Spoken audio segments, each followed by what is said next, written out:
Welcome to today's episode of the Blueprint Podcast, where we throw out the old blueprint so we can become who we were always meant to be. I'm your host, Jason Smith, and if you haven't already, click the subscribe button and share the podcast with your friends on social media and tag me in it at JBirdFit. Today, I have yoga teacher, feminine embodiment healer, and intuitive, also a podcaster, Paola Michelle. You know, Mercury is still retrograding, actually. It's so funny. People are like celebrating, like, yay, Mother's Day. All right, so You know, let's dive into that, because maybe not everybody knows what mhm, Mercury retrograde is all about. I'm probably one of those people, and I will warn you, mhm. I'm also a Virgo, and I know you don't like them. So let's dive into that. What is that all about? It's so funny. So, Mercury retrograde is actually like when Mercury goes throughout the houses and the planets, but backwards instead of forwards. And Mercury is the planet of our intellect, right? Our mind, our analytical side, the way we speak, the way we communicate. So when this planet is going retrograde, what it does is it basically creates like a harder time when it comes to communication, like working things out, technology, because it rules that side. So everything that has to do with tech, and this is, I know it's been like such a commercialized thing, like, oh, Mercury's in Gatorade again, or Mercury's in the microwave, right? All these jokes, but there is truth to it. So I'm a firm believer that everything's energy, right? Like we are energy, everything around us is energy. And the astrology is just the weather for energy. So it doesn't mean that you need to like dictate your life by this, but it does mean to a certain extent that there are a higher energy. There are things at play at that moment in time. So it's so funny because Mercury goes retrograde every 3 months. And when it goes retrograde for like 6 weeks. But what people don't know is that there's a pre shadow period where Mercury is turning, right, to make its grand day debut or whatever, debut. And then when it turns back around again, it rotates again. So there's like a shadow period between the two. So it's usually like 2 weeks before the initial date, which was April, I think it was like the 16th or something like that, or 20 something. And then it came out yesterday, apparently, but there's still 2 more weeks. So we're still feeling that energy of like tech stuff. It's not as bad, but we're still feeling it. So if we're in anticipation for this retrograde, do we then cause things that could happen? Like, do we make things happen because we have this belief about it? I think so. And you know what? This is going to be super controversial, but it is what it is. And I'm known for controversies. But the thing is, the more you know, sometimes the less good it does to you. This is why I always tell people, like, just like educate yourself ever so lightly, take everything with a grain of salt, and know that this is just potential energy. This is just energy. And energy is just potential to be used. You can make with it the same thing with tarot readings. You can make with it whatever you want because at the end of the day, you are co creating with this universe and Yes. God. So it's not like, oh, Mercury's going retrograde, you can't purchase your house. It's like, what do you intuitively feel like you need to do? Are you on the fence about this house, right? Because Mercury is really known to rule contracts, the way we communicate, technology. So we have to make sure that we're being mindful. For example, if we're going for a house, if we're going for a house, maybe we need to look at it again and see if there's any leakages, right? If the bathroom's okay or the pipelines, that's all it means. The So it doesn't foundation. exactly, it's the foundation of things too. So that's really what it means. But I think that at the end of the day, like you really do create what you believe And I think it's important to note that we do co-create.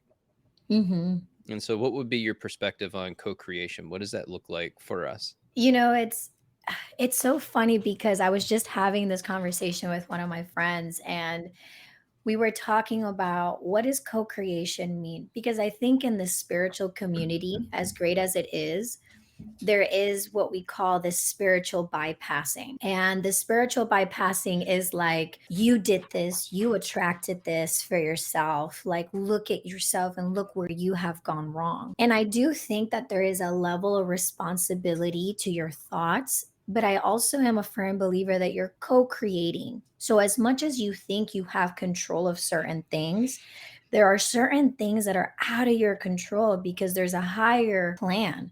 There's a plan that includes not only just you, but all of us together. And it's trying to seek out the betterment of everyone jointly. So, for you to tell another individual that they're the problem, that this is why they attracted this circumstance, can potentially be harmful because you're telling them that there's something wrong. So I feel like co-creation is a part of that, is like, okay, yes, I am aware that I can only control my internal self, but I'm also aware that there's a higher plan. So I might think I want this, but there's someone up there that sees things from a wider lens and can say, that's not what you need, though. That's what your ego wants, but that might not be what you need. So I think that for me is the difference. And the balance for me is like key, it is key for me when you're creating things. I just made a post on anxious attachment, Mhm. and it's this exact thing, is being able to understand that we are in a state of Mhm. co-creation with our partner and recognizing that we play a role in that relationship with the other Yeah. person. A lot of times we get into this, if we're an anxious attacher, we get into this place of blaming the other person for our thoughts, feelings, and emotions and the things that are happening in the environment that we have created together. Understanding that your behavior directly impacts your partner. You're doing things, you're seeking validation, you're trying to draw from them. The picture that I drew was of a person having their heart filled up and then a plug running to the avoidant who feels emotionally drained at that moment because the avoidant has filled up the anxious person with all this love, validation, respect, and energy, and now the avoidance completely depleted, so they run off, and then we get into this chasing dynamic in that type of relationship. It's just understanding that we have to look at people for what they're going through and what they're experiencing and try to have that knowledge of what they're going through and just having that understanding of their total experience so that we can better work with them and co-create together instead of it being a little more one-sided where we're looking for that other person to do all these things for us and to meet all these needs, but we're not necessarily showing up in a similar fashion for them. Yeah. It's said so perfectly too. I feel like a lot of the times we make people responsible for our happiness. And that's a huge thing I've seen like within myself, if I'm being really honest, in the past, and also with clients as well, is like, I am not responsible for anybody's happiness but my own. That doesn't mean that I'm going to be sensitive towards someone, or that doesn't mean that reassurance doesn't happen, but to what extent? Because I'm also a firm believer that, you can pour so much into someone, but if they don't know how to receive that, if they themselves, right, it's like pouring into a cup that has a hole in it. Imagine you're just pouring that love, that reassurance, and then there's a hole, so their cup is never going to be full because they've never even taken the time to see that there was a hole in there in the first place, right? So I'm a firm believer in that as well, and really knowing yourself before getting yourself into relationships, and knowing your triggers and knowing who you are. And I love that, just because you see it a lot on the dating apps in everybody's profile. I'm looking for somebody who's going to make me happy. And no one can make you happy because, once again, we're in a state of co creating constantly. Mhm. Whatever experience we're having right now in this moment is a result of that co-creation with our partner, but we try to make people responsible for our happiness, never realizing that we're giving our power away when we do that, and that Mhm. you actually have the power to make yourself happy regardless of whether you're in a relationship or not. And so it's Mhm. like, okay, well, how do we do this? Well, it starts by making yourself a priority, by doing Yeah. the things that you enjoy physically, mentally, emotionally, and spiritually. And when you start, Mhm. I like the cup analogy you used, when you start filling up each one of those cups, you now become more confident, more capable. You start believing in Mhm. yourself and you start loving yourself a little bit more. You're cultivating trust within yourself and discernment at the same Yeah. time to recognize when things aren't for you. And, that now becomes a boundary that you set with yourself of, of, well, I'm not going to accept that behavior because I don't like Mhm. that behavior. Yeah, that's really powerful too. And it's funny because you're saying this, and I'm trying to like process everything before responding. It's been one of my practices, right? Because one of the things I've learned recently is that a lot of the times, like you said, a lot of people go into relationships feeling this void. And I'm not going to sit here and tell you it's not valid to want to experience love. It's a beautiful thing. Like everybody should be able to experience that. But you can't experience fully what you are not experiencing within yourself. And that's a hard one I had to sit with because when I was meeting dead relationship after dead relationship, and it's not like I've been in many relationships, right? The ones I've been in have been a mirror of where I am not loving myself enough. So then, if I'm not liking the results I'm getting, then something obviously, not that it needs to be changed, something needs to be addressed and nurtured and loved and brought attention to, and also accountability as well, because that's really important. So, where am I? If someone's not giving me the time, the effort, the energy, where am I not giving myself the time, energy, and effort? Where's love too? Because I am not chasing anybody and I am not, pursuing anyone. I'm not giving anymore. And I think that was another thing too that was a recent subject that I spoke about with my friend. I was helping her work through some stuff. And I told her, I said, where in you do you feel like when rejects you, it's an invitation for you to prove yourself even more? Try Because, harder. right? Like Yeah. it's because it comes from childhood, right? Somewhere in childhood, we either didn't get enough attention from one of our caregivers and we felt like, oh, if I do this or if I do this, like maybe they'll pay more attention and see my worth. And where I am at, where my energy and where everyone's energy, I encourage them to be at is this is who I am. This is my worth. Around here, we know ourselves and we love and we respect ourselves. And it's because we love and respect ourselves that we're able to see that towards others. With that being said, I am not going to negotiate my value with any, because if you can't see it within yourself, you're not going to see it within me as well. So no more of that inner child going out there and just being like, yippee, like, please look at me. No, we're not doing that. You touched on this briefly for a second, but if you follow Aaron Doughty, he always Yeah. says people feel how you feel about you. So if your cup is empty, if you don't feel good about yourself, if you're having these negative experiences, people are going to be feeling that type of energy coming from you, and then they're going to react to you accordingly. And that doesn't, for a lot of people, that's like, oh, I don't like that, but it's true. People are going to Mhm. feel how you feel about you and what you're experiencing. Yeah, very true. And, it's funny because Aaron is actually a good friend of a friend of mine. And we've all had conversations about this, and it has been really transformative because none of us are perfect. And all of us have come. The reason why we're here and have a platform and we're speaking on these things is because we've either directly experienced them and are actively working and helping people like kind of work themselves through this as well. And the reality is that there is a level subconsciously. And also, I do think this has to do with social conditioning. I do think this has to do with social media and like movies and stuff, because they teach us that we're only complete when we meet our person.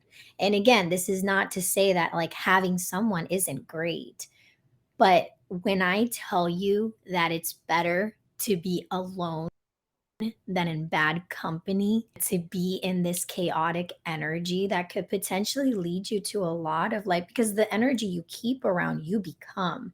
So the partner that you select or that you allow yourself to, resonate with is really important and oftentimes can even be detrimental to your health. I mean that. So, that too from experience, right? Because I'm not perfect by any means, right? And I can only talk about my experience personally.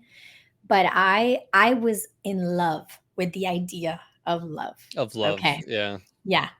And it's like I'm a Scorpio. So it's like I love the deep, like give me the deep, give me the poetry, give me the boombox, like all out. All out. And that's a beautiful thing. But I also realize that not everyone is deserving of that. Not everyone has the best intentions. And it's not like I'm going to be guarded, but people will often show you how they feel about you the first 5 to 10 minutes. If you just sit back and quietly observe without any judgment, they will let you know who they are within that amount of time. So what does that look like, and how can you trust that your discernment is correct in that moment? I can only speak from an experience of a woman. But for me personally, and a lot of the women that I've worked with, is when we sit in front of a man, a lot of times energy speaks for itself. So I'm not looking at your words because anybody can manipulate words. Everybody, we've all said things that we don't really mean, right? But the energy behind those words is what really hits. So for me, it's an intuitive feeling. I look at how I'm feeling also. One, I observe how I felt before arriving to the date because I was probably happy and excited already. And then I look at how I'm feeling and how my vibration is interacting with this individual. So how is this individual, like, are they amplifying my happiness, or are they depleting my happiness? Because I'm already happy, but it's like, are they depleting that? Because then I'm seeing that there's either a lack of, they're being inauthentic, right? Or there's something that's not sitting well. And it doesn't mean that they're a bad individual, they have hidden motives. It's just about observing. How do they talk? How do they treat you? Do they ask questions about you? Is the energy give and take, or is it just take, take, take, take, take? Because as an empath too, from my experience, I've tend to attract a lot of different people amazing and contribute to myself and add to that happiness. And then together we're just like boof, like amplified, right? We're like, jumping off in a good way. But then I've also encountered narcissists and a lot of like emotionally vampires and all of these things. So for me has been observing and feeling and really tuning to that. And then of course there's the physical action behind it. So for me, a man who's in his divine masculine and so grounded in what he wants, determined, he's going to show me with his actions, not just his words. He's going to be like, hey, when can I see you next? I really like you. This is what and I'd be open to that, right? So, really, it's all about like feeling, because as a woman, that's your superpower. It's like, oh, okay, this person's telling me this. I'm feeling in my gut like something weird. Like, I don't like, oh, like, I don't know what that is. Listen to that. And again, it doesn't mean make a jump for it and make like it's about like putting a mental tab is what I tell women, and then come back to it later, or maybe address it later, or maybe find a way to bring it up. What I would tell people. Well, it's an awareness of Mhm. your experience and what you're going through. And you may not be able to articulate it in the moment, but it's just like put a pin in it because we need to Mhm. come back to this. And then you can Mhm. grab a journal, do some breath work, dive into meditation, and just try to Yeah. find out where that feeling's coming from and what that's really actually all about. Realize, is it the person, or is it something that's inside of me that I Mhm. that got brought up for me in that moment? Yeah. Because what we don't want to do is disqualify somebody who is more deeply qualified because they brought something up in us that we didn't understand. Yeah. Oh, it's funny because yesterday I was having a conversation with, again, my friend, and we were talking about everything. And she goes, well, how do you know if something's like your intuition or if it's just like a fear? And I'm like, well, that's a really great question, because I think that's like the $1 million question that we all experience when it comes to like intuition and trusting your gut. And it's exactly what you said, is it's not about being defensive. Because for example, if you're trying to date and you're out here meeting men and women, whatever you choose, for me it's men, right? I'm not going to go with an overly protective energy. So if I'm sitting on a date, I'm going to be open, I'm going to be receptive, I'm going to trust my intuition, and I'm going to let the person show who they are. And then I'm going to observe. And if there is something that comes up for me, I'm going to sit with it and see, is this mine? If it is mine, is it an intuitive hunch, or is it a wound that this person, like you said, is triggering? All right, let's put a tab in it. I'm not going to rule this person out, because doing that is coming from a wounded, Queen of Swords energy, which is an overall masculine energy of saying, ugh, didn't like that, right? So a lot of the times, too, and I've seen this on social media, is a lot of women are in such wounded masculine like energy and wounded feminine energy because a guy says one wrong thing, right? Wrong Then thing. they get the Or ick. exactly. And it's like, and it's crazy because we've all been there. Like I've been there as well in the past. But now I've kind of just been like, no, the person could be just like, that could be their quirky side, or that could be something that, or I might have taken it wrong because I'm not as centered as I thought. So I think it's really important to know the difference, because a lot of the times, too, we tend to be so reactive instead of responsive. And there's a huge difference. One incorporates self reflection, and the other one's on impulse and survival. And I think that for me has been a huge awakener in dating. Not that I'm dating currently, but I'm just saying, like, in the whole experience, I've been like, oh, I didn't like that. Goodbye. Right. Yeah. I Yeah. will say a lot of times what I see is people are overlaying a version of their story onto a situation, and they're drawing from a past experience because this is similar enough, and then they're just Mhm, filling in the gaps with mhm, their old story on top of this, mhm. Yeah. and then disqualifying people based on that situation from Yeah. something that somebody else did, a year ago, 5 years ago, maybe it was 5 minutes ago. It really doesn't matter, but you're still putting that story on that person and then assigning that to them and then disqualifying somebody who could have been the one to truly show up for you because you Yeah. felt an ick that wasn't necessarily from them, because we're not aware enough of what's happening in our own bodies, in our minds, in our experience, and what to attribute that to. So my Mhm. my next question was, the one, soulmates and twin flames. How I know, but we were going there with the conversation. So the one, soulmates and twin flames, do they exist? Are they all the same? What's the difference? Oh my God. If I had $1 million every time somebody asked me that question, I'm not even kidding you. Most of the podcasts I've done, that's like the number one question that people ask. Well, it's in You the know, comment section of like it's literally everything that's relationship related. They gotta know. you know, this is going to trigger a lot of people, but I also feel like this is very much like very channeled and balanced information, and it doesn't even come from me. There's a lot of like, there's a lot of valid things to what I'm about to say. Soulmates are many and plenty. You can have many different soulmates. Soulmates can be your dog, your family, your friends. It could be so many things. It could be romantic, it could also be platonic. It really just depends. But a twin flame is only a romantic relationship. Now, the issue with twin flames is that there is approximately a billion people thinking that they're twin flames, when the reality is a lot of them are just stuck in karmic relationships. I'm not here to judge anybody's relationship and to be a guru and say that my opinion is the one all be all. But the reality is that society has taken the meaning of a twin flame relationship, put this connotation behind it, and people are feeding themselves this lie, this egoic trap and shadow trap. And they're staying in these relationships and pouring in these relationships that are not only detrimental to their health and their well being, but contrary to popular belief, they're spiritually depressing, not spiritually progressing.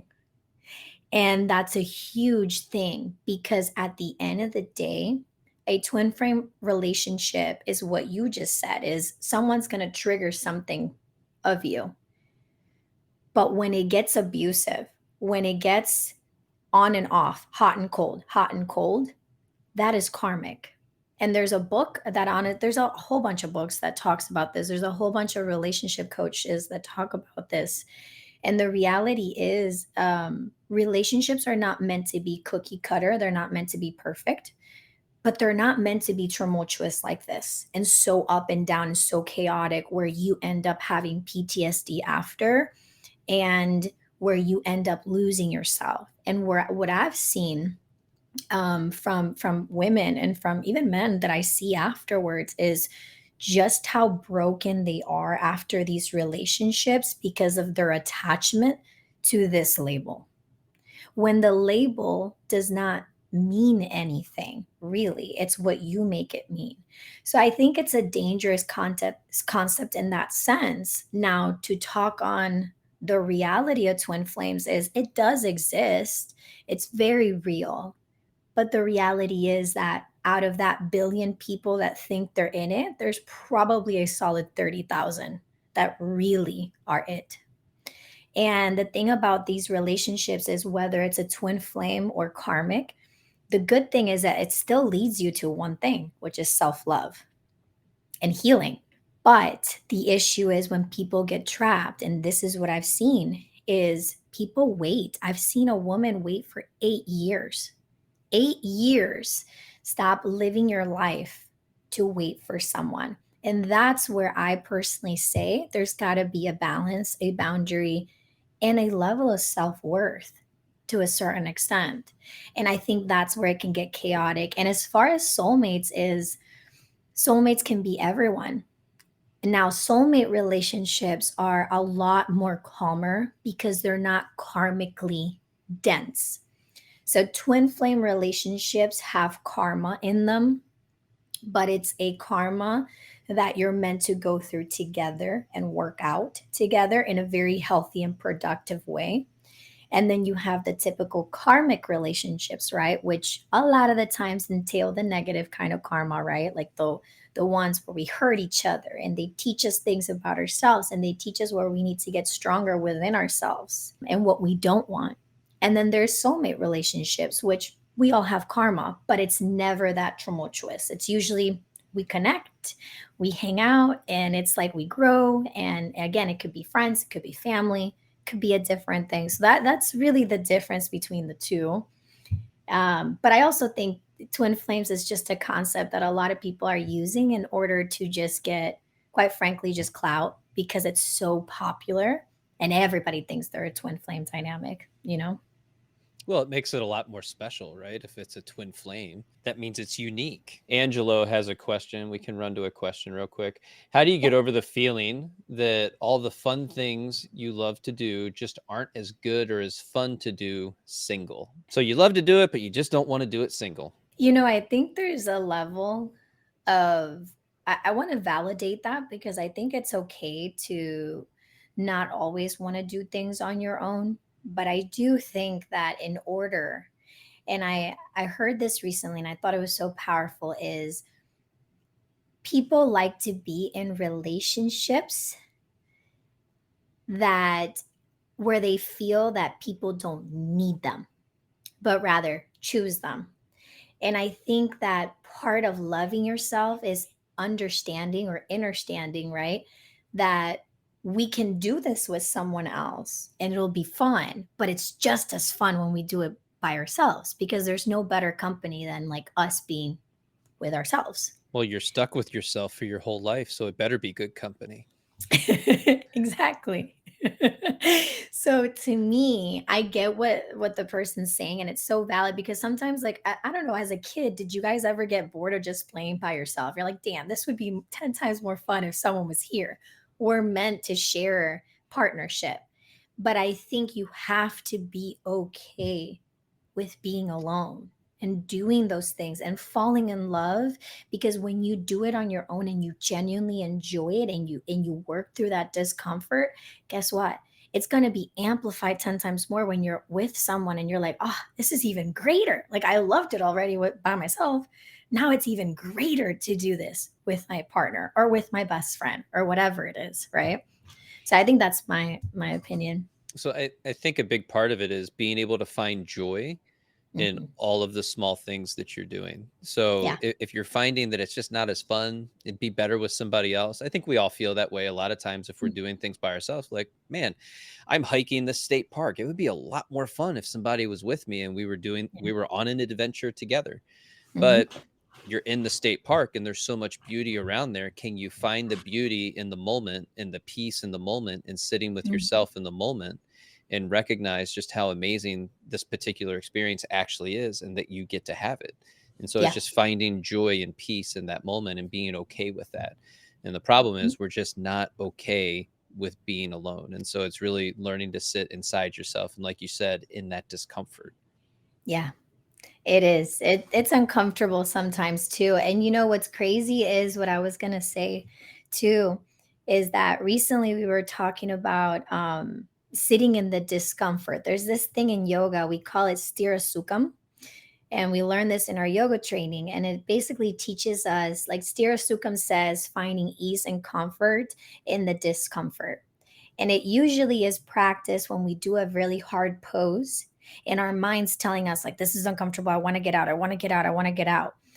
That's the same thing with the ego is the ego does not like being too long in a place where it knows it's going to grow and be transcended because it's out of the comfort zone.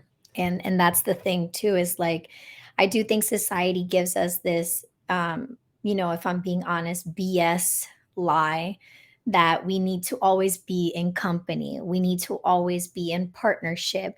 That if we're not doing this by this age or have this, or if we're still living with our parents, or if we're doing this, there's like all this societal pressure, and then we never talk about how being alone can be so rewarding because it teaches us to be our own company, to be our own caregiver, to be our own lover and our own nurturer. And I think that's so important.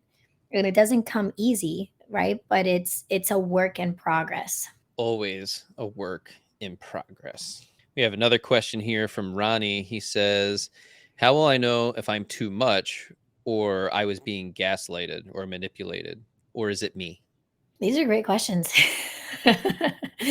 I think the context of that question really depends, if I'm being honest, because in what sense are you being told you're too much? Is it because you're stating boundaries? Is it because you're sharing how you feel? I think it depends. So, for example, if you are with a partner or if you're with a friend, let's keep it like open to all relationships because all relationships are important. And you're sharing, right? This is someone you love, and you're sharing with them, hey, these are my boundaries. This is how you made me feel, or this is how I felt in a situation where the action was this, this, and that.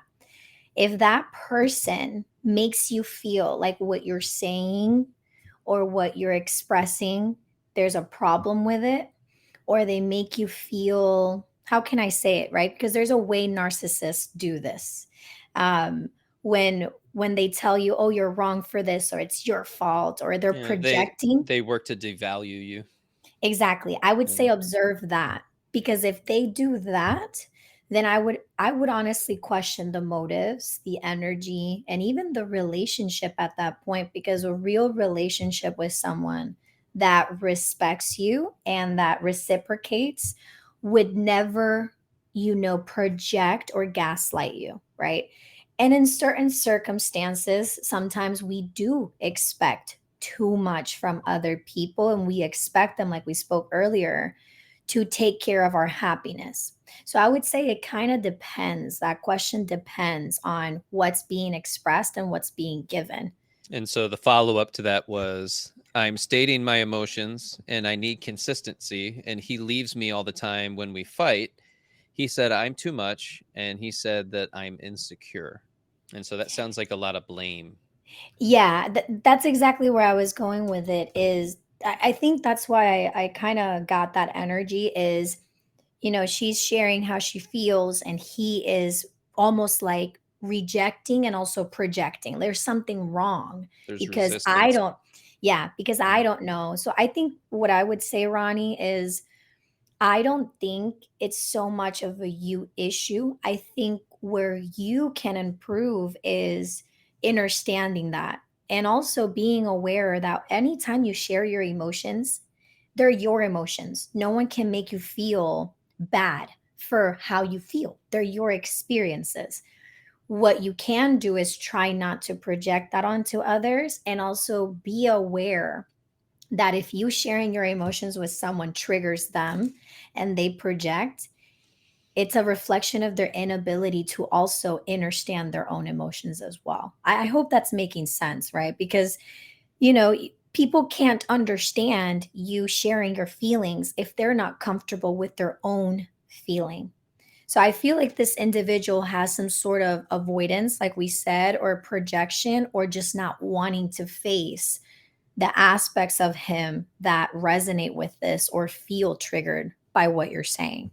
So I don't think the issue is so much you sharing how you feel. I think it's just this person's maturity towards handling this and also seeing themselves too. Or, But then also being able to see that person as, do they have the emotional capacity to be able yes, to have those types of conversations? And exactly. if we recognize that they don't, well, that's an area of like, okay, well, now we can dive into, do you want to go to therapy? Do you want to go to counseling? Do you Mhm, want to get a coach or a mentor, or dive into some personal development, or any mhm, books that resonate with you on this stuff, or book a session with mhm. Paula, right? So Yeah, there's always that. yeah, that's true. That's Yeah. true. So, since we moved into that direction, what are some things that you offer from, tapping into the feminine empowered energy? What does that look like? How can somebody cultivate that energy and move into their feminine? This is also a very popular like question and also I think a very strong movement that is happening nowadays. So feminine energy is such a wound in this world because I feel like we're not taught, even for men, we're not taught to like nurture ourselves or like to nurture our emotions or to cry or to process or to even experience rage and anger. And when we do that, we suppress this beautiful sides of the side of us that's so vital, which is for creativity, sensuality, sexuality, creating something new, passion, interconnectedness, intuition. We don't practice that. So that's already hard for men. And we see it. We're seeing it now in society because I'm a firm believer that a lot of women are becoming more like men. And then men are just kind of sitting there and saying, well, now what do I do? Because now these women are acting like this and it makes me feel this way. And it's like if I show an ounce of emotion, then I'm a soft guy or I get the princess treatment, whatever that was that I saw. So the energies are so out of whack, but I think that's also a representation as our society is and our women are. And as a woman, if you don't connect with your feminine energy, you will burn out in life because it is not the way that the woman is created. And I'm talking specifically about women because feminine energy is regardless of gender, by the way. It's a creative, it's the yin energy, and then there's the yang energy, which is the masculine. So we have right side and then left side. And these two energies, when they mesh together, they create duality. They create the yin yang, which is like the car, and then the ignition to turn on the car is yang energy. That's how we always said it in yoga. So the physical manifestation of that desire of turning on the car is the car, the yin energy, feminine, and then the turning on and actively driving the car is the yang. One can't coexist without the other. If you have the feminine energy, the car is manifested, the car's just going to sit because it needs that yang energy, the divine action. So, as women, when we predominantly reside in masculine energy, we are overworking ourselves. We are overly guarded. We're overly analytical. We're overly competitive. And even though these are qualities that can be used to our advantage, it creates a lot of wound. It creates a lot of resistance. It repels the masculine men Why? Because masculine men don't want to be with other masculines. They want to be with feminines. And the feminine energy is what? Receptive. Because I trust myself. I trust that I attracted you because you're in the same vibration as me. And I trust that because I trust myself. So it's an energy of creation. It's an energy of being open. It's an energy of community. It's an energy of vitality and creation. And it's so important, especially as women. And this is not to get confused with being submissive. This is not to get confused with accepting and not having boundaries. A divine feminine knows her boundaries. This is what I bring to the table, and I know myself. And, it's so important because we're not taught that. And as women, I've seen it in the community how competitive we are, how overly critical we are about ourselves, how sometimes we want to compare ourselves to men and say, oh, I can do that better. It's like, no, there is no comparison because we're simply two different individuals. There's no comparison. Yang energy is not worried about yang energy because it's too busy in the state of being. And I think that's what it means when we work in these coaching containers, when we have these conversations. It's about teaching women to come back to that source, to come back to that goddess energy, to claim back your power, but not in a way where you're pushing down men, because that's not feminine energy. That's still wounded feminine energy.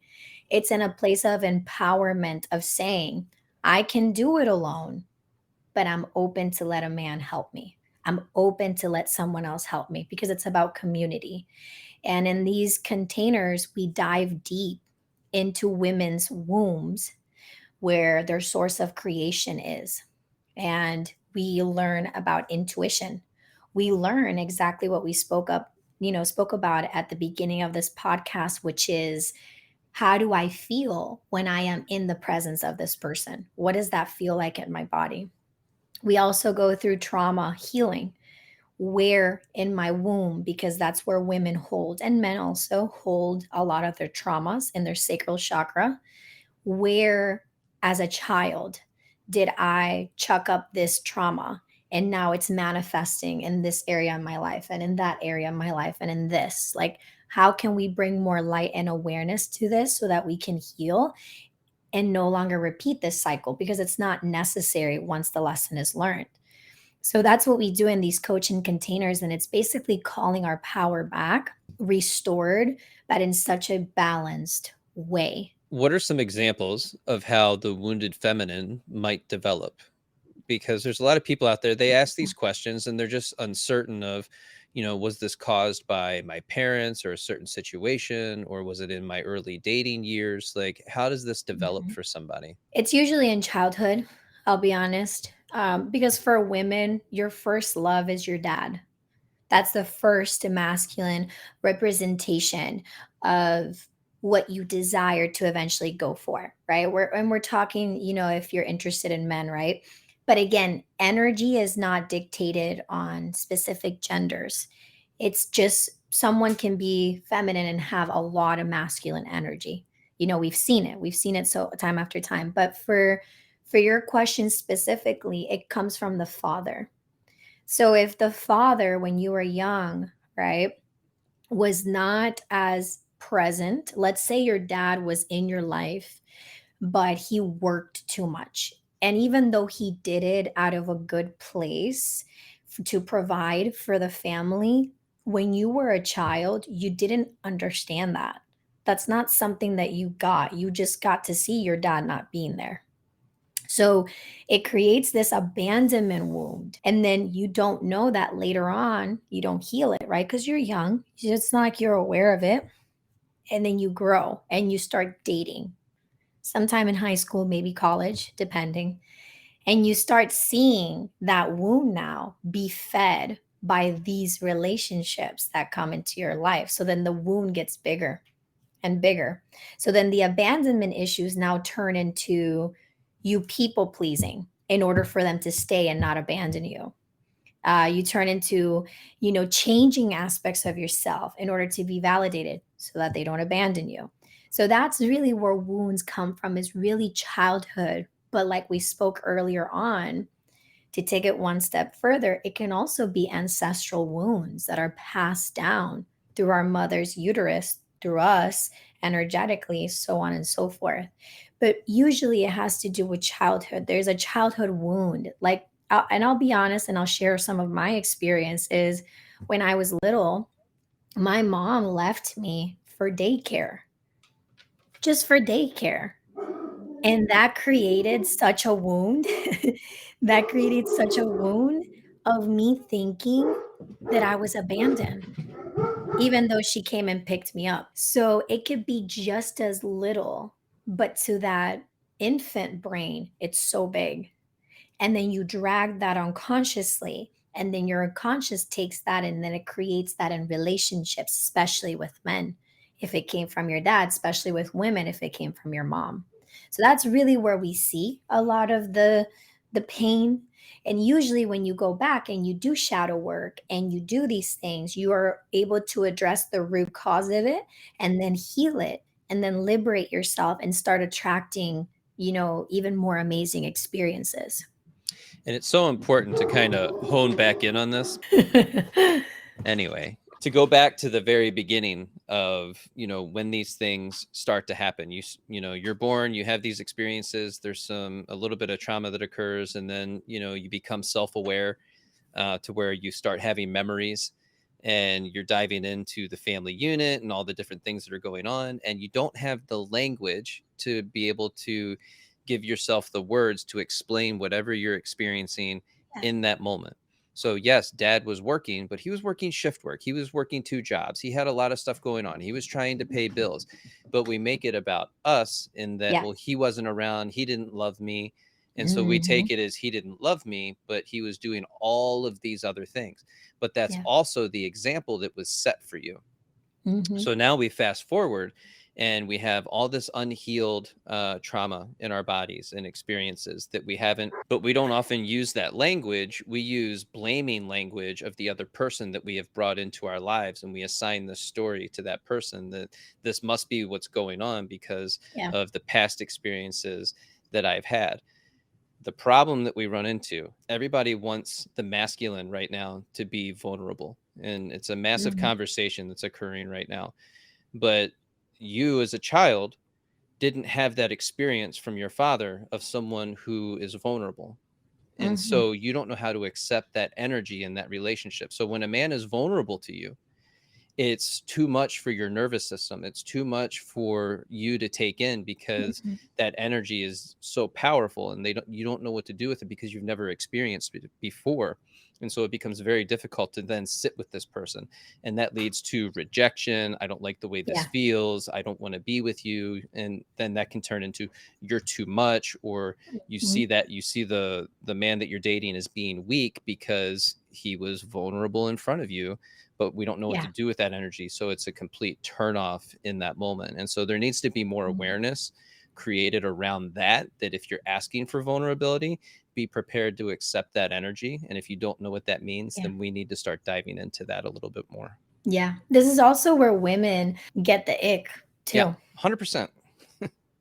Yeah. It's like it's funny because I see so many women asking like I want this and I want that and I want this, and then they'll get glimpses of this and then they're like, "Oh, I got the ick." And it's like, "Oh, well, why'd you get the ick? Like did he pick something?" And it's like, "No, he shared his feelings." And I'm like, "But isn't that what you asked for?" Isn't that what you asked for? You asked for it, but you don't have a container for it because, again, Mhm. you've never experienced it. So you don't know what to do with it. They don't know how to hold it. If I give it to you, you're going to drop it because you don't know what to do with it. Mhm. Right? You don't know where to place that as far as being able to compartmentalize it in your brain and be able to navigate it and understand it from that perspective because you're coming from your own energy. And Yeah. so this is why I encourage men, find other men that you can be in community with, that you can build relationships with. And Mhm. we've gotten so far away from that where a lot of men, they only have one or two close friends. And Yeah. so you should be expanding your network and finding a group of people that you can be around. They're going to help hone you and sharpen you, develop you, and you can work together in community with one another, to heal your wounds and to work on the things that you know that you need to work on, so Yeah. you're not overloading the feminine with your experiences. And Hmm. so then when you're in relationship with this person, right, now you're embodying your masculine energy, and the intent there is for you to be in your frame and absorb the feminine, because that's your role as the masculine. And Hmm. this is where we get into, well, that's unfair. This is the way things have developed. You are the Hmm. masculine. You are there to lead and grow the relationship. And so they need to feel safe in your energy. And the way that you do that is by not overloading the other person and understanding your own thoughts, feelings, and emotions, and diving into a certain level of stoicism that's comfortable for you to navigate that relationship. Yeah. Yeah. And that's also the important too, like the importance of understanding like the dynamics between a masculine energy and a feminine energy as well, because I feel like a lot of the times most people, most parties are both in masculine energy, and it's like it doesn't Yeah, work. because you're in Like competition. when you're Yeah. exactly it's like this, right? We have this like saying in Spanish that we say like dos güey machos no caben en una jaula, which means like two crabs, two male crabs can't fit in a, in a little like what's it called, like a little trap. Like you can't be together, right? And I think it's so important because as a feminine, there is no issues being in feminine energy around the right people, the right energy. And it does take a level of safety, and it does take trust, and it does take, but I also am a firm believer. And I know this ruffled a lot of feathers when I said this, but men are naturally made to pursue. Now, this doesn't mean be arrogant. This doesn't mean, you know, make them beg for it. That's not what I'm saying. But men are natural hunters, and they do go for what they want. So it's like I always tell women, if you feel confused or you feel like he's half out, half in, he's probably just not interested, if I'm being really honest. And that's hard. I've had to tell myself that too. I'm like, he's just not interested. And I got to know my value as a woman, because I'm not going to be negotiating my worth with nobody, whether it's a man or a woman. I'm not doing it. And I think that's important. I think it's also important to recognize that chasing versus pursuit. We don't Yeah. want to chase, because what you chase will always run Pursue. away from you. Hmm. However, pursuit is okay on both sides, because you're actively Yeah. pursuing each other.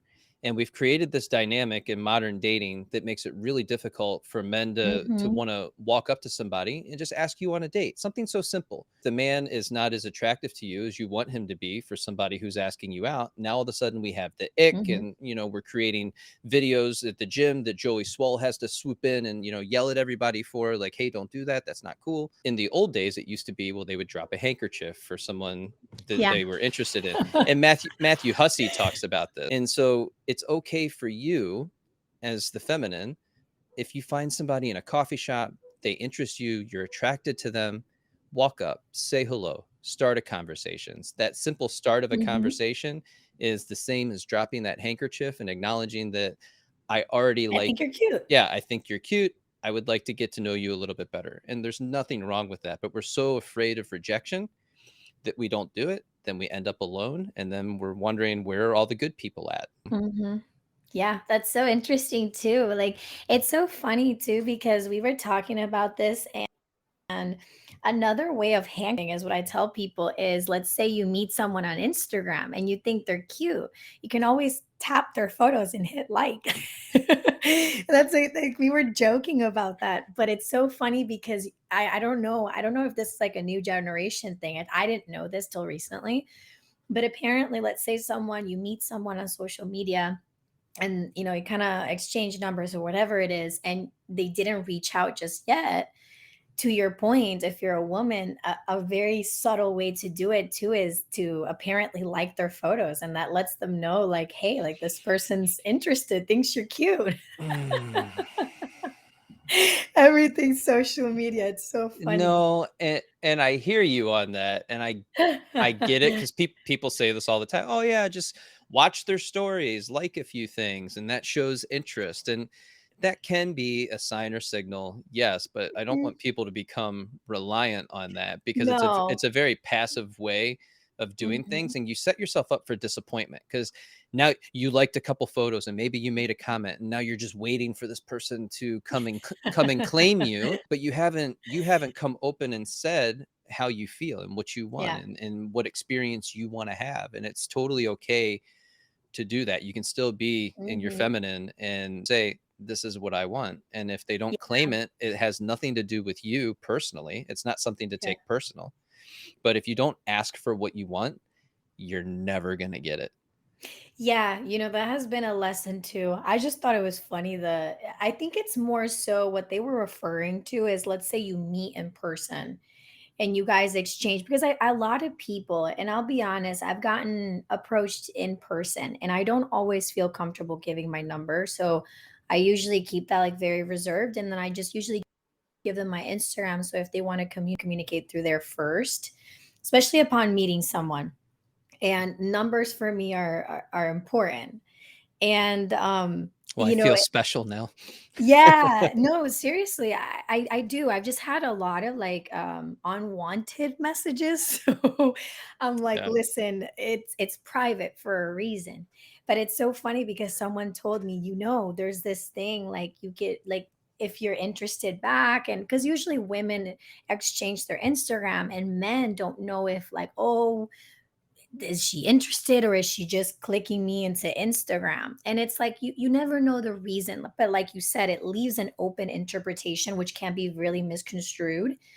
And I'm a huge advocate for communication. And personally for me, I've never shied away from telling someone that I'm interested. I don't think there's anything wrong with telling someone like, "Hey, like I really like you. Like I think we should go." I'm totally open coffee or whatever. I don't think there's anything wrong with that, but I do think there's a wound around it. And I also feel like there's a line too, because when, and I guess this is a question for you, I really want to pick your brain for a second, is as a man, how would you know, right? Like let's say we were dating. How would you know if someone's honestly interested in you or maybe just not that into you? Like, how do you know where to draw the line, would you say? So I get this question a lot. How do I know if they're interested in me? And it really comes down to, well, how do you feel about the relationship? You're asking the question, so you're already uncertain. And so if you're already uncertain, then there's something that's not happening that you would prefer to happen. So what is it that you would prefer to happen in this moment with this particular relationship? And then it goes back to, just asking for what you want. We don't set boundaries, we don't set expectations. We rarely have these very direct conversations about where we're going, what we're doing, why we're doing it. We don't use dating language, right? It turns into situationships. Yeah. We're in a talking stage. Talking stages don't exist. That is from the time that you swipe right, you have a couple messages, that's your talking stage, right? And maybe in the first date. After the first date, you have a second date, you are now dating. So call it what it is. And we're too afraid to say what things are because we're so afraid of that rejection Yeah. that could potentially happen. But if you're using language like monogamy, dating, and that scares somebody off, guess what? They just did you a favor, right? They didn't waste your time. Now they bolted, they're gone. They went off in the different direction because that's scary to them. Yeah. Being in a committed relationship instead of this ongoing situationship that lasts 3 to 9 months, and then you start this toxic cycle that keeps repeating itself over and over every couple months Mhm. because you're too afraid to say what you want and what you need. That's beautiful because that literally summarizes half of the conversations I have with a lot of people.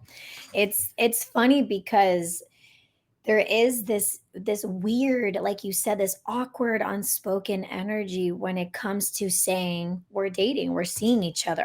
Look, I'm not originally American, right? I don't come from here, so a lot of the things that I was taught were really different. So to me, we say dating is getting to know someone. So when you're actively, it means you go on dates, you're knowing someone. When you're in a relationship, you're in a relationship. But like you said, let's call dating dating. Like it is that. But people get so that. I mean, just bringing that up and saying, "Oh yeah, cuz we're dating." They're like, "We're not dating." Well, They're not official. dating is saying that we're leading up to a committed relationship because we're dating. That's the whole purpose of dating. Otherwise, it's just a hookup. Mm-hmm. So then call it what it is. Stop trying to say, well, it's a situationship. No, you're just hooking up. That's it. Mm-hmm. So call it what it is. And if that makes you feel bad, well, then that's something to pay attention to Yeah. in yourself, because you're trying to sugarcoat something that doesn't need to be sugarcoated. You just have to call Mm-hmm. it what it is and then be okay with that's the behavior that you're accepting and that you're Yeah. doing. Yeah. That's another thing too. Yeah. It's And there's super no shame. casual. There's no shame in that. If you partake in hookup culture and that's what you like and that's what you do, that's fine. But don't expect a relationship from somebody who Yeah. you already knew on their dating profile. It says something casual, or let's take it slow, or I don't know what I want, I'm just looking. Like you're at Target, like perusing one of the aisles, just looking for something, right? It's like, okay, well, you don't know who you are, where you're going, what you want, and you're going to do nothing but confuse me in this relationship. So Yeah. why do we swipe right? Well, they have a bunch of preferences, and so they've already pre-qualified this person based off of those preferences. And then comes the story that we overlay on top of that, because I saw their social media, their Instagram, their Facebook, their TikTok, and I even looked up their LinkedIn. Maybe I Googled them, did a background check already, and they've checked everything out. So they create the story about this person of how amazing it's going to be, and then this person really doesn't live up to that because they wanted something casual. They didn't want what you wanted. Yeah, to add on to that, um, I personally, I don't believe in dating apps. I just think, I know it's worked out for a lot of people. For me personally, I just think that a lot of the times, most, and not always, right? Because I don't want to put a judgment out there, but a lot of the people are on there already making prejudgments, already having this said mentality. And a lot of them are not necessarily, don't even know themselves. Because I think that a lot of the times you can and you will meet someone organically. And I know that a lot of people say, well, like that's extinct. No, it's not. No, it's not. I've literally met people at farmers markets when I least expected it. I literally met people at the grocery store. Not that that was any better of an experience, but the whole point is that you don't have to do these things if you don't want to. I feel like there's also a pressure of like, oh, we'll just get on a dating app. It's like, no, your energy also attracts. And especially when you're in alignment, if you go to a yoga class, if you go to kickboxing, if you go to places too to meet people, because I also feel like in an app it's a hit or miss. I have one of my best friends, she is in an app, and I mean she was in an app, she met the person they've been dating for like a year plus and it worked out great, but not everyone's like that. So there are, I want to give hope that there's still like that organic way of meeting people and um seeing people as well. And I think it's just so valid everything that you said about like nowadays you make these preconceived notions already, or you see someone. And I remember a good friend of mine once told me, P, you cannot fall in love with someone's potential. You have to see, and you have to see their actions. They have to prove to you. You have to prove to them. This is, and it's not even proof, but it's like you have to mesh, and that takes time. So now what I've been practicing is I don't want to know anything about this person. I want to see it for myself. That's what the whole dating thing is. I don't need you to show me your Forbes magazine thing. I don't need you to show me that you have this business and that it makes $1.5 million dollars a year. I want to see you in front of me and I want to experience that energy because that's where the reality of things are. Because a lot of people put a facade, right? And then when they sit in front of you, it's totally different. Especially Yeah. so it, well, so you look at social media and it's so well curated. They've got all these different pictures up and it makes their life look absolutely amazing, and they're doing all these awesome things, all the food, Mhm. all the cars, all the money, all this stuff, and then you meet in person and it's just like, okay. Well, this is different. I did like that you said the potential. So that was actually one of my first videos on TikTok that really went viral, and it's not the person that you miss, it's the potential that relationship had. Mhm. And that potential is inside of you. You are the potential in all of your relationships. And where we get lost a lot of the times is we hand that over to the other person and make them Yeah. responsible for it. And then when the relationship's over, we're disappointed, and then we feel like we lost ourselves in that process. So it's just really important to recognize that you are the potential in all of your relationships. You bring that energy, you bring the joy, the love, the grace, all of it. You bring that Yeah. with you to each relationship that you get into. Nobody takes that away from you when they decide to leave or go in a different direction. That's something that's always inside of you. And so that's Mhm. also a way to take your power Yeah. back, right? And to feel empowered going into relationships. Yeah. I 100% agree. I don't think there's anything that I could add on to that other than, yeah, a lot of the times we fall in love with the potential because and it, to your point, to exactly what you said, I saw it worded differently where it said, you didn't love them, you loved who you were when you were with them. Yeah. You loved the version of you that you were when you were with this person. And this is not to degrade anyone, or this is not to disrespect, but a lot of the times when you take the love that you placed on that person and you remove it, and then you look into hindsight, you're like, oh my God, we were not even compatible. Or, oh my God, maybe this person is not as glorious as I chalked them out to be. Maybe it was my love, that thing that I should have been pouring into myself, that I projected onto them. And this is where we go, of course, we get petty and we're like, oh, it's our love that made them great. Not that that's always the case, but it, to a certain extent, there is some sort of truth to that. And sometimes they were the one that was great and we weren't so great, that, but that Exactly. takes a level of self-awareness and personal accountability in the Yeah. relationship. So my next Yeah. question, and I love this because it kind of leans into all this, is painting red flags white. I saw your video on this, and I we have to dive into it. What does that look like? Why do we paint red flags white? Oh my God. Oh, it's so funny. I still have not made the video of what even my red flags are. So thank you for reminding me of You're that. welcome. Um, so painting red flags white. Oh my Lord. I feel like we've all done this. I think a lot of the times what this means is we meet someone, we like them, we think they're, but then there are, when we get to know them furthermore, there are actual red flags that are concerning. Now, red flags, I'm not speaking on, oh, they chew loudly, or oh, they're like a little too attached to their mom, or they're like a mama's boy, which that might be a red flag to some people, right? Okay, but the chewing loudly thing, and then or or the fact that you're just breathing, like, people say that and they mean it.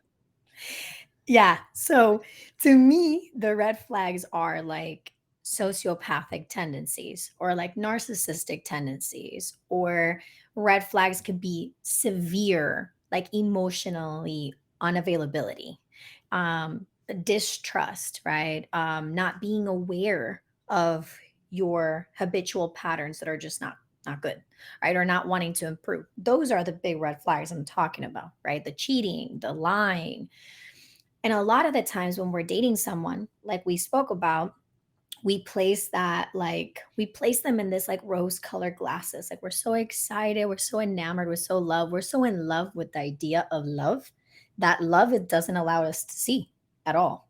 So we begin to feel or experience these people doing not so good red flag behavior to us. And we're like, oh no, it's fine. We make an excuse for them because our heart is so big, right? And we're so in love with the idea of love, we just paint them. So that's what I meant by, from now on, when I date someone, when I choose to take that step, I am not painting that red flag white. It's staying red. It doesn't mean at the first shot I'm going to bounce, but it just means that that's red. We're not painting it white and we're not just going to skip over it. And for me, as an example, is my most recent relationship that I got out of about 6 months ago, there were a lot of red flags that I really painted white because I wanted the idea of what I've already perceived this person as when there were a lot of things that they were doing that really, not just not coming from wound, but from intuition, I knew were not right. Right? There's a voice inside of you that says, this is not right. Don't do that. So, and And I then we ignore painted it. those. Exactly. Yeah. And then we run against a wall and then we go, but why? And it's Yeah. like, hello, did you see the plethora of red flags that you had? You had a bouquet of red flags and you wanted them so desperately to be white. So that's what I meant with the video. And I think most people got a kicker out of it, but I really meant it. No, that's good.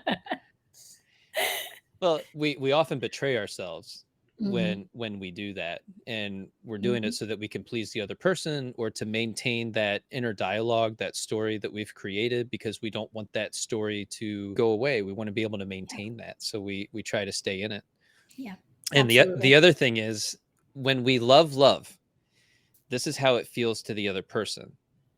You don't love me, you love the idea of love. You're not looking Yeah. at me, you're not asking questions of me, you're not getting to know me. You love the Mm-hmm. situation. You might like me as a person. You might be enjoying Hmm. what's happening right now in this moment, but I don't feel like you love me. And Yeah. so that causes the person to go in the opposite direction because it doesn't feel authentic. Hmm. Yeah. And I think it's safe to say, like, um, I think a lot of us, and I've experienced this too, I've actually experienced people falling in love with the potential of who I am, not necessarily listening to who I really am and wanting to get to know me for me. And I think we all experience that. And I think we've also been on the other end of where we romanticize this person. And also, another thing I learned recently too is that just because you could doesn't mean you should. Just because someone has the potential and they're attractive and you guys like each other, it doesn't mean you have to. It could just be platonic and that's it. But I've got a scarcity mindset and there's nobody else around and this person Yeah. meets most of my criteria, so why wouldn't I be with this person? Yeah. Keyword, most of my criteria. Well, that's what people do, right? That's what we do. Keyword, It, it's most it's of good my enough. There's criteria. not a large population of single people in my demographic, so I'm going to go with this one because they're here, and you don't realize that you're actually blocking what's meant for you for Yeah. coming in. So you're taking what's good enough and not realizing that what you really wanted is actually right around the corner and coming to you Yeah. very soon. And you just weren't patient enough to sit in that discomfort. So you got into that relationship, not you directly, but No, yeah. Absolutely. proverbial you. Yes. Yeah. You know, Us. it's so true because the key word was most. And it's not like we're going to have a list of all the things that they need to have, but I do think it's healthy for you to sit down with yourself and say, okay, who am I? First of all, what do I offer? What do I embody? And what do I want or I desire in a partner to amplify those things? Because that's important too, because you can't, if you're a really religious person or a really spiritual person, it's going to be harder, not that it's impossible, but it's going to be harder for you to be with someone who doesn't believe in any of those things. So it's up to you to ask, like you said, for what you desire and for what you feel you're worthy of and you deserve. And I think that sometimes we're not taught those. And another thing is, and we've all done this, is we've compromised certain things because let's say our list has 10 things, but they have three of the things. So we'll compromise the other seven that they don't have clearly No, and it's that we don't. minimum six. I'm sorry. You got to have at least six, so, or it's a no. so, so we compromise those things though. And we've all done them, right? To me, I've gotten to the point I'm like, listen, it's got to be 9 out of 10. if I'm gonna go, if I'm gonna go. And it's also about making sure too that I read this thing, it was so beautiful. If I find it, I'll send it to you so you can like share it. But it said, in order for you to ask for the husband or the wife that you want, you got to be willing to be the husband and wife that they deserve as well and that you want to attract. And it's funny because a lot of women and a lot of men are out here in situationships, like you said, which there's nothing wrong with that. There's nothing wrong with that. We don't shame.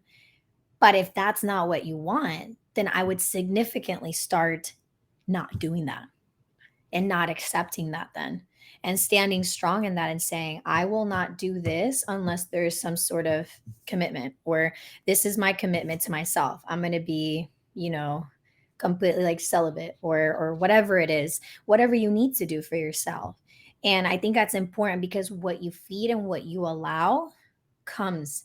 So then you're going to continue to attract these situationships or these hookups, when really your soul might be craving alone time, or maybe something more monogamous and stable. And I think that's important also to say. But we get this shaming too, and we get this shaming from both men and women, because sometimes you'll go up to a man and you'll be like, this is what I want, this is what I'm worthy of, and they'll be like, oh well, that's a little much, or we just started getting to know each other, or you need to chill out. It's like, no, I am chill, there's no pressure, I'm just letting you know these are my boundaries, this is where I stand.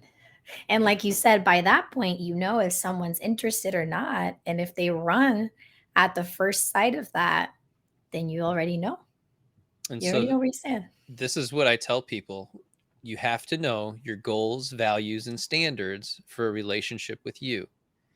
And from there, you will find your boundaries. And then once you figure out what your boundaries are in each of those areas, now you have Mhm. to stick to them. Yes. And that is the hardest part for all of us, is to actually stick to our boundaries, because we were raised to be little people pleasers. It's so easy for us to just allow people to cross that boundary left and right, and then we feel Mhm. less than, we don't feel seen, heard, loved, and understood, and all these other negative emotions that end up coming up for you. So Yep. the path is truly goals, values, and standards for a relationship with you. What does that Yeah. mean? What does that look like? Find your boundaries and then hold that boundary. Yeah. And it's I going to love feel that. uncomfortable. You're not going to like it because you've never done it before, and you're going to feel like everybody hates you. And I can assure you, nobody hates you, but they've also never been told no. No. Yeah. It's so funny. Yeah. My friend always told me, she goes, no is a complete sentence. I hope you Mhm. know that. You never have to explain that, whether male or female. You never have to explain a no. If it's not a hell yes, It's a it's a hell hell no. no. Yeah, It's a hell absolutely. no. That's so important. And holding yourself accountable, like we say in yoga, we call it tapas, which is discipline.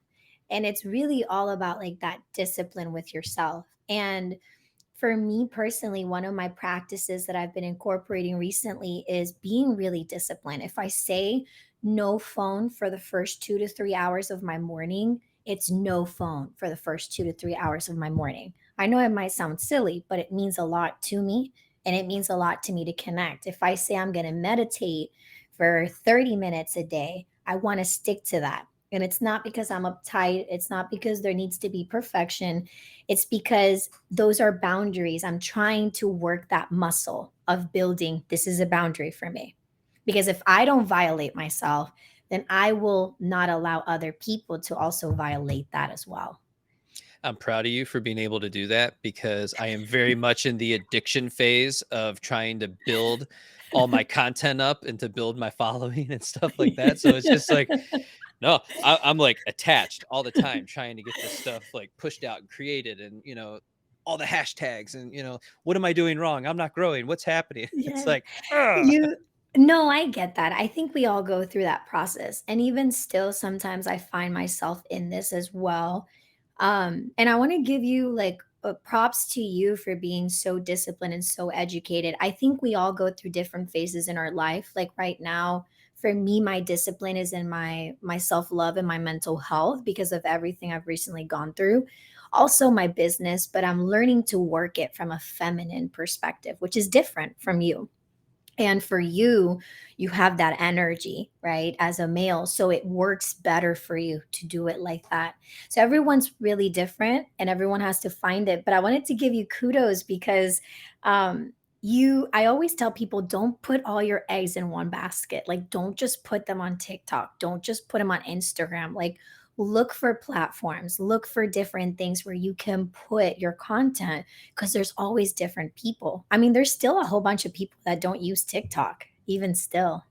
And YouTube. so I'm Yeah. proof of that because a couple months ago, I'd say like 3 months ago, I had 127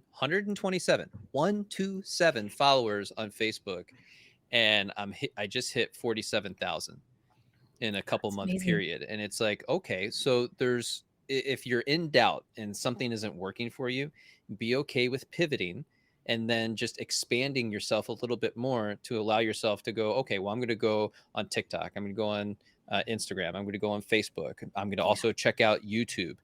Um, Mhm. and then you got all your bases covered. Anything more than that, and you're already spread too thin. But Yeah. it's just recognizing that people are going to resonate with you, the individual, and you just have to be okay with being patient enough to be able to attract that audience in, Yeah. because they're going to resonate with you if you're telling a good story, if you're sharing good Mhm. information, and just know that you're doing the right thing when you're doing this stuff. Yeah, I agree with that. If you I build love it, that. they will come. Yeah, it takes time too. I think Yeah. that's another thing for me, the patience. I just got done talking about that, is like patience has been a huge thing for me. Like trusting, patience, and because TikTok gives you like this boost. And I think for both of us, it's like our videos boomed, and then but the reality is that's not how it typically happens, right? Yeah. In other platforms, you have to like really work, especially YouTube. You have to be like that consistency. And then in here, and then recently, TikTok has just been as great as it is. It's just been kind of weird for me. So I've kind of been rebranching and saying, okay, maybe this is a sign, practicing detachment. I need to detach. Maybe I need to put my content elsewhere. I need to collaborate. Maybe there's different things that I have to do. You nailed it right on the head. I've been trying to find other creators that are willing to go live more consistently Hmm. together, right? From a collaborative standpoint, making sure that our energy aligns and that Yeah. our mission and vision is similar so that we attract in. But I think a lot of times what happens is they're so afraid of doing that, not realizing that there's like, I don't know, what is there, like a billion users or something, whatever, and that somebody's going to resonate with you and they'll sign up to work with you, not Yeah. necessarily me, because they don't resonate with me. And so we get in this fear state and scarcity mindset that, well, if I collaborate with you, then what if Yeah. they only like your content and they go towards you? And it's like, no, that's not how it works. Yeah. you No. know so Yeah. collaboration, I think, is the way of beating the algorithm at this point. Oh yeah. Yeah, it's huge. I mean, I've never thought of what you just said, but I can see how some other people think that. Usually for me, collaborations like are so much fun, and I don't go into it thinking like, "Oh, what will I get out of my business?" I just go into it thinking like I don't like talking by myself all the time. So it's nice to have someone and to ask questions and to like see someone else's perspective. So I think that's healthy. Yeah. And if people want to, I always say there's always plenty for everyone. There's plenty for everyone here. But I can see that. I can see that. And I can also see like the dynamic on TikTok just changing, and TikTok changing as a whole. There's like new apps coming out as well that have been really interesting to say the least. So like I've been like looking what? into that. So recently there's been this app called Lemonade. It's Okay. it's a really it's I always explain it to people. It's like a mix between Instagram, Pinterest, and TikTok. If they had a baby, it would be this app. And the side I recently just started posting on there, and it's a completely different, refreshing energy. It's really about blogging. It's creating more content, writing, which I love writing. So that's actually what I used to do before all of this. And it's an app that allows you to take pictures to express yourself, so you can post videos and also post like long ass messages, explaining yourself and explaining the things you want to say, and it has a lot of potential. So we're starting to see the growth in all Okay. of this. I like that. uh, but I always say YouTube is the best place for podcasts. It really is, to post that long content. I've definitely been posting. Mhm. It just doesn't go anywhere right now, which I'm totally fine with. It's just, It's hard. well, again, it's a matter of, I post a bunch of shorts and the shorts seem to do okay. Because I only have like what 650 followers right now, so it's like the shorts will get 1,000 views or a couple Yeah. hundred. It's very inconsistent, but I haven't been consistent with that. But for the podcast, I break the episodes down, I put them in there and just let them do their thing. And, the people that I do the podcast with, they put it on their pages and, Yeah. hopefully it all It grows. spreads. But what's great is I discovered Opus. Have you used this yet? No, I have not actually. So you edit down your podcast in DaVinci Resolve because it's free. I like free. So you edit that down and you put your podcast on YouTube. From YouTube, you take that link, drop it into Opus, and it creates clips for you with text already on the screen, like I like love that. Hormozy style clips. And then it gives you a rating of the lead in for each one, so the hook that it's using, and it gives you a description of what the video is actually saying and what it's about. And so it's a really cool AI tool. You get like 5 hours a month or something like that, and if you share the Wow. link, then you get a couple more hours and stuff. So Share the link with me, please. it makes life so much easier, because for one podcast, like you and I have talked for over an hour, right? So I'm going to edit this down, get rid of all the in between stuff. It's going to take me probably 8 hours to be able to do all of that, going line by line, minute by minute Mhm. as we go through all of this. I'm so thankful that you're not a oh person. So thank you for that, because it makes things a lot easier. I think I said it one or two times, but not much. It was when I was genuinely thinking, though. I probably said it more than you did, so that's fine. But it's just, it takes 8 hours to edit down a 1 hour, 1.5 hour video, depending on how people speak.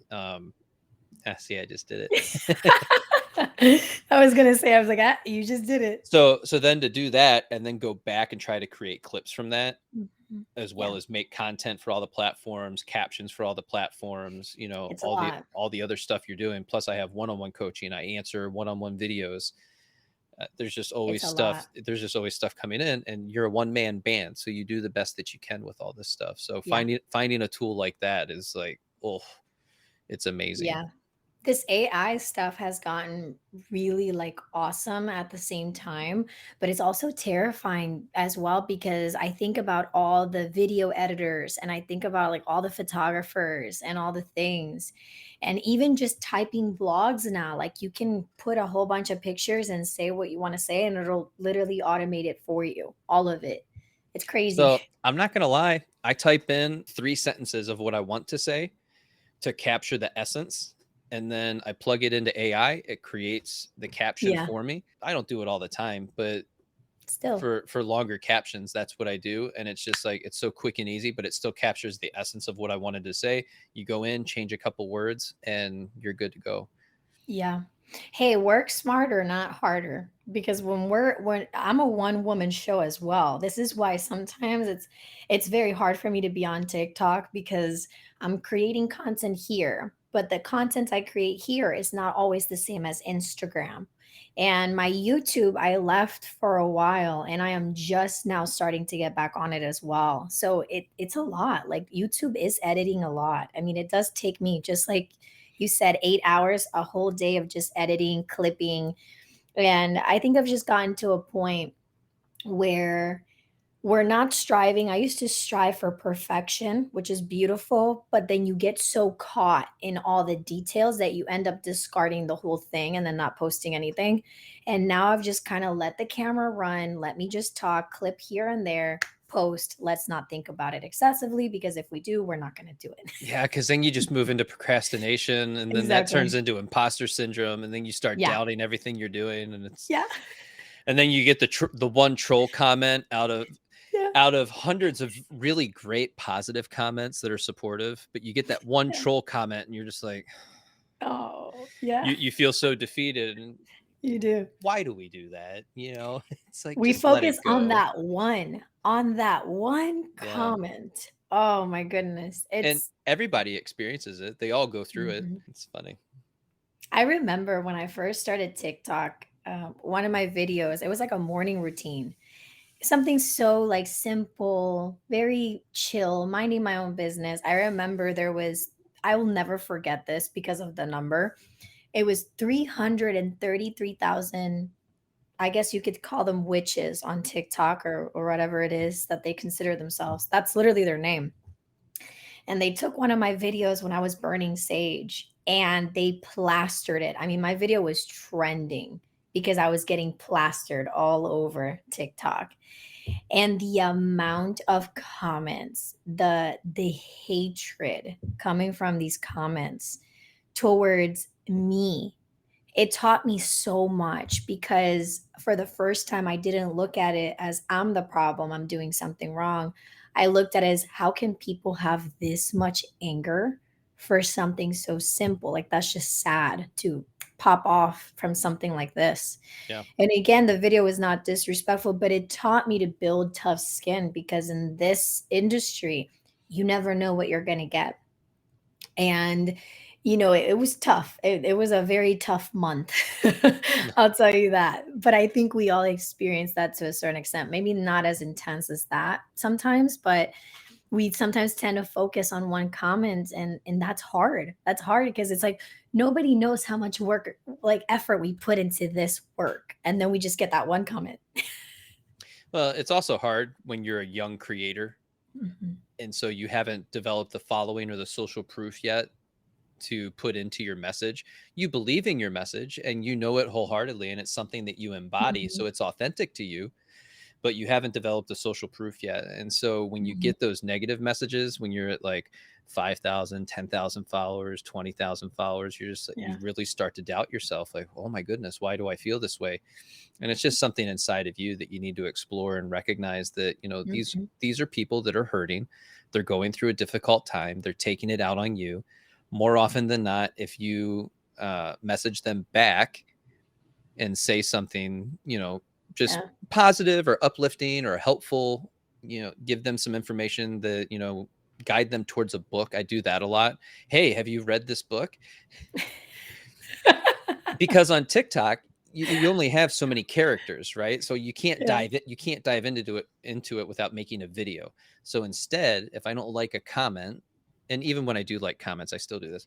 But if I really don't like a comment, I suggest a book that would be helpful based off of the attitude. And I'll go to their profile and I'll look and see what they've got going on. And you're on social media, you're easy to find. So I dive into what you're doing, and you can see it's like, oh, okay, God, you're really hurting. I'm so sorry that you're hurting Mhm. like this. And I get that you're Mhm. just taking it out on this particular comment because it brought something up for you. So Yeah. here's something that's helpful, Yeah. and good luck. That's so true.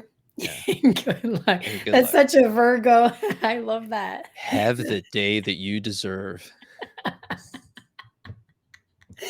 I love that. It's funny. Where did you get that I didn't like Virgos? I had to ask that. One of your videos, it's like you list out a bunch of signs and you're like, we're not giving that energy. No, it's funny. People took that wrong. So I meant to say, like, when you fumble these zodiac signs, meaning like that's the attitude that those zodiac signs give. And the ones I listed are very much the zodiac signs I like. Ugh, I okay. listed myself, I lifted myself in there, Taurus and Scorpio. Oh, nice. So that's what I meant. But I think people took it the other way. Yeah. No, It's that's so funny. funny. Yeah. So, what about starting over? So many of us have been put in a space where we've had to start over and we don't know where to go, what to do, how to do it, where to find motivation. What are some things that have inspired you during this time where you've been kind of starting over and developing a new chapter of your life? What's some guidance you can give? Um I starting over is inevitable sometimes in life, so we're going to go through it. And it's not easy. I know that for me it has not been easy, but one of the biggest things that keeps me motivated is obviously a change needed to happen, because where I was at previously was not where I wanted to be. So on a soul level, I agreed to this change to a certain extent. And I think what motivates me is, okay, it's an opportunity to clear out the canvas, start from zero, completely open, and say, okay, what do I want to create next? Where do I want to head into? And I think that is what makes it worth it for me is, okay, I am now changing all these things. So where do I see myself? What would I want? What does that life look like? What does it entail? And that's what honestly keeps me motivated. And coming from someone who recently literally like lost what most humans can say, like almost everything, including a car, a relationship, a house, all of it, and coming back from zero, it has been such a humbling experience because it has taught me, okay, who am I outside of these things? Who am I when I don't have a car, when I don't really have a house and I'm living with someone now? Like, who am I? Because when it's easier to say those things when you have all the things attached to you, your ego does. It's not the same though when you find yourself in this reset, in this change, in this new cycle in your life of needing to start over. That I think has been the biggest growth moment for me because it's made me realize I am not what I have. I am what I experience and how I share that with people and what I can help them feel and how I can impact their life. So I think that has been a huge motivator for me because it's allowed me to look at life in a different perspective and say, okay, I have a blank canvas. Yeah, I can focus right now. I don't have a car. I don't have all these things. But on the plus side is I don't have a car, which means I can get a new one. I can do this and I can create this. And who am I? Well, I want to be this person now because I want to experience that. So it's been kind of switching things and switching the perspective, which I'm not going to lie to you, it has not been easy. It has not been roses and butterflies. We were supposed to do this podcast for the past 2 weeks, and I was literally MIA hiatus from TikTok because I really needed to decompress and process before I was ready to literally speak on what I preach. I had to make sure. But what keeps me motivated is the past is gone. I can either sink or swim and I can learn from it and create now what I really desire, which obviously was not tethered to that life. Otherwise I wouldn't have needed to restart theoretically. So what are you creating? What's next for you? What do you want? You know, honestly, I just want to be peaceful. It's good. I don't even want to say happy. I want to say peaceful. I think that's the number one thing. And that sounds silly because when you say that to people, are like, okay, and what else? No, when you go through the amount of trauma and the beautiful lessons that I just went through, you realize how valuable peace is and how essential it is for you to build a business, for you to love on yourself, for you to grow, and for you to be so connected.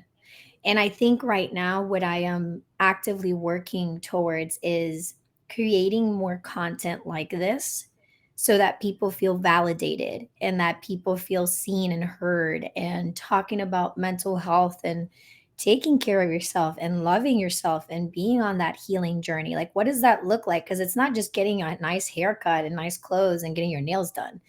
Like, loving yourself really comes in when you have to walk away from people that no longer, give you respect. Self love is knowing that maybe you do need to start over. And even though that scares you, you trust in yourself and you trust in the divine.